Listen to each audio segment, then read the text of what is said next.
Assalamualaikum warahmatullahi wabarakatuh. Selamat sore pemirsa semua dan adik-adik semua yang ada di studio. Assalamualaikum Ustadz. Waalaikumsalam warahmatullahi wabarakatuh. Bagaimana kabarnya Ustadz hari ini? Alhamdulillah. Alhamdulillah kita semua dalam keadaan baik dan dalam lindungan Allah Subhanahu wa taala, sehingga kita tetap masih bisa melaksanakan puasa dengan sangat sehat dan fit. Untuk kesempatan kali ini saya ditemani oleh Ustadz Deden Lukman. Beliau akan mengajak kita untuk bagaimana selalu mengingat dan bagaimana selalu dekat dengan Allah, dan bagaimana untuk menahan diri kita dari berbagai macam amarah, berbagai macam godaan. Mungkin Ustadz silakan.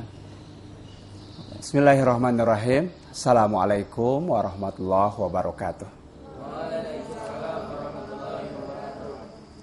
Alhamdulillahirabbil alamin. Assalatu wassalamu ala asyrafil anbiya'i wal mursalin wa ala alihi wa sahbihi ajmain, amma ba'du. Pemirsa TV Kutim dimanapun Anda berada, dan juga anak-anakku sekalian yang dirahmati Allah, dan semoga kita semua mendapat ridho dari Allah Subhanahu wa taala.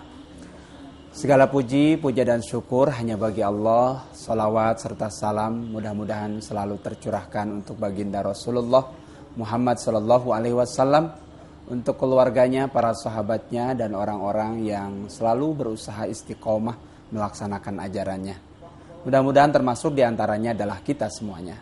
Amin ya robbal alamin. Alhamdulillah kita masih berada pada bulan yang sangat istimewa, bulan yang sangat spesial, karena di dalamnya Allah janjikan banyak sekali janji-janji tentang keberkahan, rahmat, dan juga ampunannya bagi siapa saja yang mau beribadah dengan baik, dengan ikhlas di bulan ini. Dan kita tahu Ramadan mengajarkan kita semua untuk selalu berusaha mengendalikan diri. Bukan saja kita berpuasa itu untuk tidak makan dan tidak minum, tapi yang lebih penting lagi bagaimana kita mampu untuk mengendalikan diri kita. Salah satunya adalah kita dilatih untuk mampu mengendalikan emosi kita. Emosi yang kita tahu adalah salah satu nafsu yang ada pada diri. Di antara berbagai nafsu yang Allah anugerahkan kepada kita, ada nafsu amarah, emosi, ada nafsu syahwat, ada nafsu makan, ya kan? Dan nafsu-nafsu lainnya. Nafsu-nafsu itu sebenarnya pada dasarnya baik, asalkan kita mampu mengendalikannya. Tapi bahaya kalau kita tidak mampu mengendalikannya, termasuk marah. Marah itu sendiri pada prinsipnya adalah anugerah Allah kepada kita. Artinya bukan sebuah kesalahan kita itu marah. Dan boleh kita marah, bahkan harus kita marah, asalkan alasan dan cara marahnya tepat. Kita harus marah manakala agama kita, Tuhan kita, Nabi kita dihina, ya kan? Tapi tentu kita tidak boleh marah begitu saja kalau misalkan bukan sebuah alasan yang tepat untuk marah. Misalkan ketika kita dihina, kita boleh marah, tapi bagaimana kita meluapkan kemarahan itu? Itu yang harus kita perpikirkan baik-baik. Karenanya agama kita mengajarkan kita harus mampu mengendalikan marah kita, emosi kita. Karena kemuliaan kita akan sangat tergantung itu.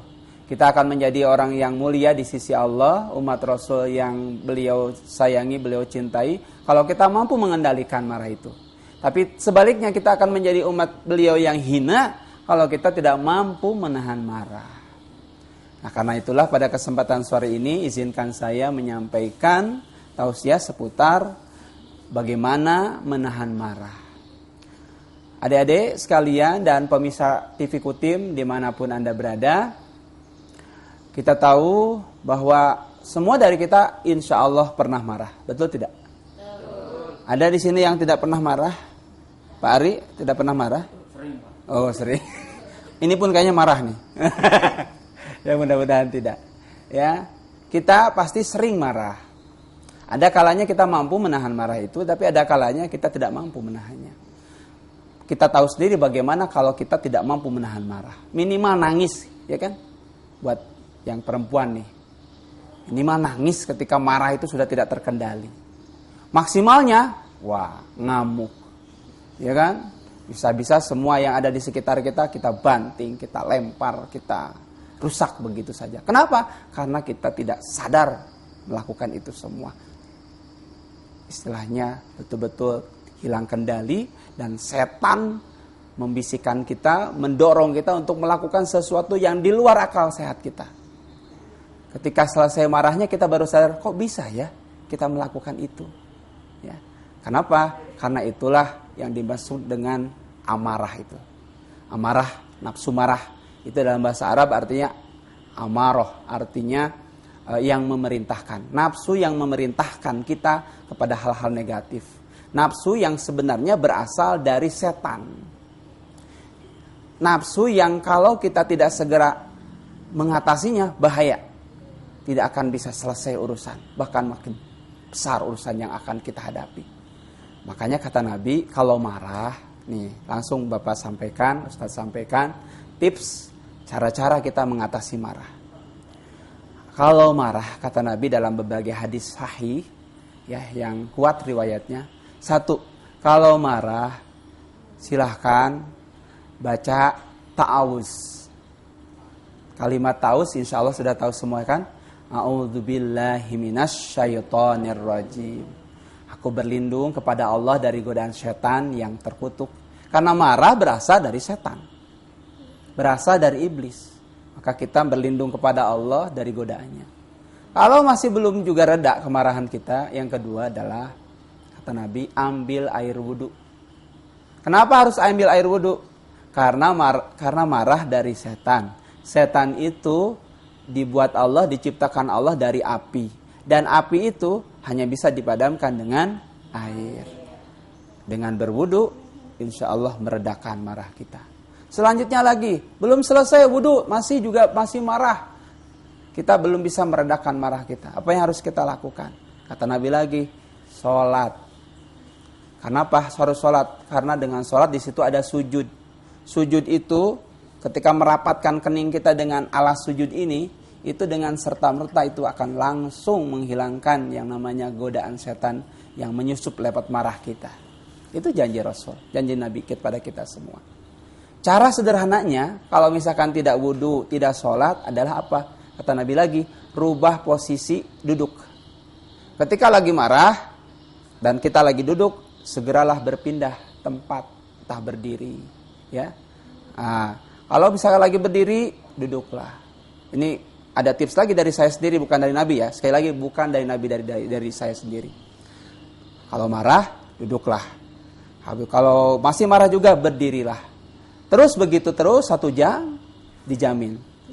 Ya, belum tentu hilang marahnya, capeknya datang. Itu sekedar candaan aja, bugion aja. Nah, hadirin rahimakumullah, pemirsa TV Kutim dan adik-adik sekalian di studio. Allah Subhanahu wa taala dalam surat Ali Imran ayat 133 telah berfirman kepada kita semua tentang kemuliaan orang yang mampu menahan amarah. Allah berfirman, "Alladzina yunfiquna fis sarra'i wad-dharra wal kaziminal ghaidh wal 'afina 'anil nas wallahu yuhibbul muhsinin." Di antara ciri-ciri orang yang bertakwa adalah alladzina yunfiquna fis sarra'i wad-dharra, yaitu orang-orang yang rajin berinfak baik dalam keadaan lapang, punya uang, punya harta untuk diinfakkan, maupun dalam keadaan sempit. 1 itu. Yang kedua, ciri orang yang bertakwa menurut ayat ini adalah wal kadhiminal ghaidh, yaitu orang yang mampu menahan marahnya. Ingat, bahasanya, redaksinya menahan marah, bukan menghilangkan marah kan? Menahan dengan menghilangkan beda. Kalau menghilangkan artinya betul-betul dihapus dari diri kita marah itu. Tapi itu tidak mungkin, karenanya Allah memakai kata-kata menahan. Dalam artian marah itu masih ada, tapi kita mampu mengendalikannya untuk tidak kemudian kita keluarkan tanpa ada aturan di dalamnya. Dan itu banyak dicontohkan oleh Nabi kita dan para sahabat orang-orang soleh terdahulu. Ya, mungkin Bapak menyampaikan atau Ustadz menyampaikan riwayat beberapa contoh orang-orang yang hebat bisa mampu mengendalikan marahnya. Antara lain adalah nama Nabi kita tentunya yang pertama, Muhammad Sallallahu Alaihi Wasallam. Hadirin dan adik-adik sekalian, pasti sudah banyak mendengar kisah betapa Rasulullah ini begitu kuatnya, hebatnya menahan marah. Beliau tidak membalas kejahatan dengan kejahatan, tapi membalas kejahatan dengan kebaikan. Misalkan, satu riwayat ketika beliau dikalungi pedang, mau digorok, mau dibunuh oleh seorang kafir yang bernama Sa'labah. Pernah mendengar? Dalam sebuah perang, Rasulullah dikalungkan pedang, dan ditanya oleh orang kafir itu, Muhammad, pedangku ada di lehermu. Sekarang siapa yang akan menolongmu? Begitu kan? Nabi kita menjawab dengan sangat yakin. Beliau katakan, Allah yang akan menolongku. Seketika pedangnya jatuh, diambil oleh Nabi kita sendiri, dibalik. Sekarang kau kafir, Sa'labah, siapa yang akan menolongmu dari pedangmu sendiri? Maka apa jawaban Sa'labah? Tidak ada Muhammad, tidak ada yang mampu menolongku. Kalau kita jadi Nabi, ketika orang tadi sudah mau membunuh kita, dan kita punya kesempatan untuk membalas, kira-kira apa yang kita lakukan? Ya, balas. Kalau perlu dimutilasi sekalian. Ya. Tapi Rasulullah, Nabi kita tidak seperti itu. Beliau membalas kejelekan dengan kebaikan. Beliau katakan, hei Sa'labah, kafir, silahkan kau pergi, kau bebas. Dibebaskannya orang kafir itu tanpa disakiti sedikit pun. Padahal tadi niat orang kafir itu jelas-jelas mau membunuh Nabi kita. Itu satu. Yang kedua, mungkin hadirin pernah mendengar Rasulullah Muhammad SAW diludahi berkali-kali sampai 3 hari berturut-turut oleh seorang Yahudi. Karena bencinya orang Yahudi itu kepada Nabi, ya kan? Rasulullah melewati rumahnya, orang Yahudi ini dari atas rumahnya kemudian meludahi sehingga ludahnya tepat mengenai kepala beliau yang mulia itu. Coba kalau Pak Ari jadi Rasulullah, diludahi sampai 3 kali. Kayaknya jangankan 3 kali ya, sekali aja udah. Mana orangnya? Begitu ya, parang sudah. Ya. Tapi Rasul kita yang kita tahu tidak kan. Beliau apa yang terjadi ketika orang itu tidak meludahi di hari keempat, beliau bertanya, kemana orang yang biasa meludahiku? Dikatakan bahwa orang itu sakit. Luar biasanya, saudara-saudaranya, teman-teman Yahudi ini nggak ada yang menjenguk orang ini. Yang menjenguk pertama kali ketika orang ini sakit siapa? Nabi kita Muhammad SAW. Tuh, luar biasa. Nggak ada orang yang seperti ini. Membalas ludahan dengan malah menjenguk orang yang meludahnya itu. Istilah kita mungkin ya, kenapa kamu nggak ludahin aku? Ayo dong ludahin aku lagi gitu ya. Tapi Nabi nggak mengatakan begitu. Ini kemuliaan dari Nabi kita tentang betapa beliau luar biasa menahan marahnya itu. Peristiwa ketiga, 3 aja cukup. Ketika Rasulullah SAW menjelang ajalnya, bahwa ada seorang kakek-kakek Yahudi di pasar Madinah yang sangat membenci Nabi, tapi dia buta dan miskin. Dia minta bantuan, pertolongan kepada orang-orang agar ada yang mau memberi dia makan, tapi nggak ada yang mau bantu. Yang bantu justru orang yang dia bencinya siapa? Nabi kita Muhammad SAW. Tanpa sepengetahuannya, Nabi datang dan kemudian memberikan bantuan. Kek, aku bantu engkau ya, aku berikan engkau makanan, aku bawakan kurma. Kakek itu katakan, aduh terima kasih Tuhan, tapi maaf gigiku sudah tidak ada. Jadi tolong dilembutkan kurma itu. Ketika itu Rasulullah katakan, baik kek, akan kulembutkan. Dilembutkannya kurma itu, dan ketika dilembutkan, si kakek itu bercerita tentang kebenciannya kepada orang yang namanya Muhammad, yang padahal lagi membantu dia melembutkan kurma itu. Pokoknya orang yang di Madinah ini tidak ada yang kubenci selain Muhammad. Sebab apa? Dia telah banyak mengajak saudara-saudaraku pindah agama. Dia itu orang yang tidak waras. Gila katanya.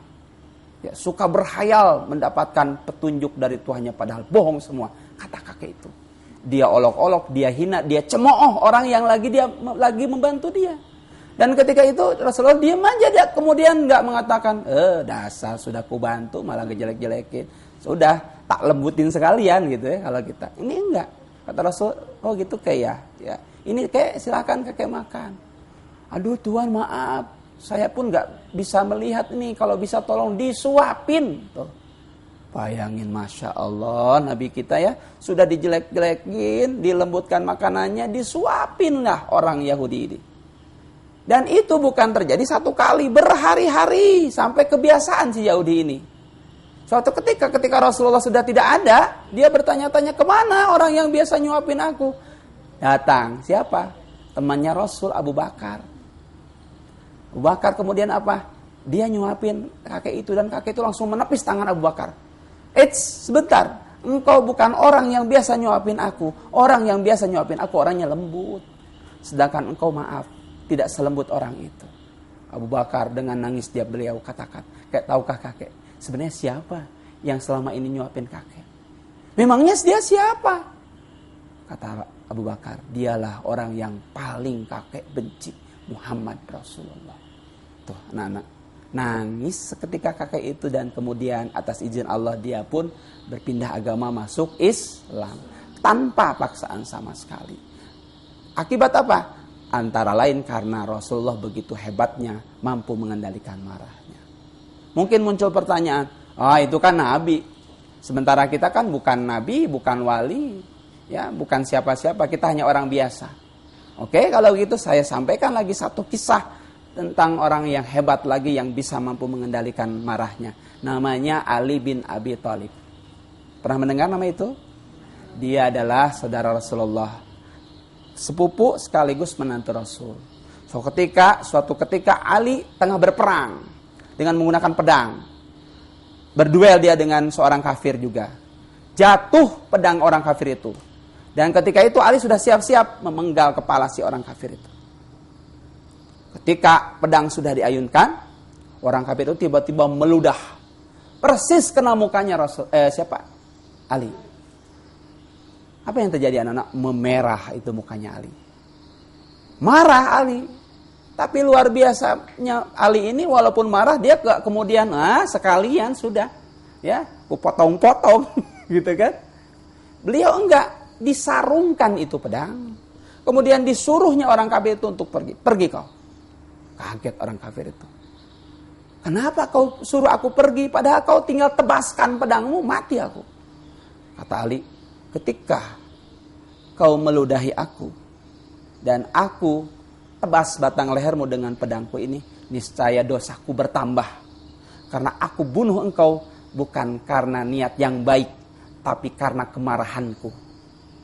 Dan aku tidak mau menambah dosaku dengan membunuhmu. Tapi ketika kau belum ludahi aku dan kau kubunuh, maka insya Allah pembunuhan yang kulakukan itu adalah ibadah. Karena aku berperang di jalan Tuhanku, membela agamaku. Makanya itulah anak-anak sekalian beberapa contoh tentang luar biasanya menjaga atau menahan marah. Nanti mari kita diskusikan, kalau ada pertanyaan tentu akan lebih menarik. Kalau kemudian nanti ada pertanyaan-pertanyaan yang berkaitan dengan kehidupan kita sehari-hari. Terima kasih.